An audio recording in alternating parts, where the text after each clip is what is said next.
চট্টগ্রাম আদালত প্রাঙ্গণে চিন্ময় কাণ্ডে সহিংসতার ঘটনায় বিস্ফোরক আইনের মামলায় জামিন পেয়েছেন ৬৩ আইনজীবী। সোমবার দুপুরে শুনানি শেষে এ আদেশ দেন চট্টগ্রামের অতিরিক্ত মুখ্য মহানগর হাকিম সরকার হাসান শাহরিয়ার। এই মামলায় আসামিদের মধ্যে মোট ৬৬ জন আইনজীবী, ৩ জন বিদেশে থাকায় ৬৩ জন আইনজীবী আদালতে আত্মসমর্পণ করে জামিনের আবেদন করেন।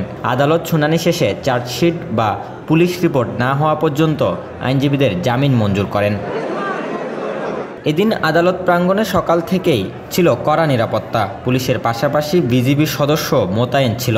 জামিন আদেশের পর আইনজীবীদের একাংশ নিহত সাইফুল ইসলাম আলিফ হত্যার বিচার দাবিতে বিক্ষোভ দেখান আদালত প্রাঙ্গণে।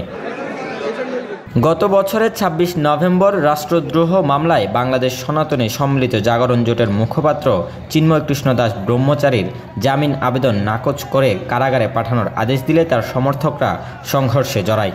চালানো হয় ব্যাপক ভাঙচুর। সেদিন সংঘর্ষের মধ্যে আইনজীবী সাইফুল ইসলাম আলিফকে কুপিয়ে হত্যা করা হয়। Desk report, news now 24।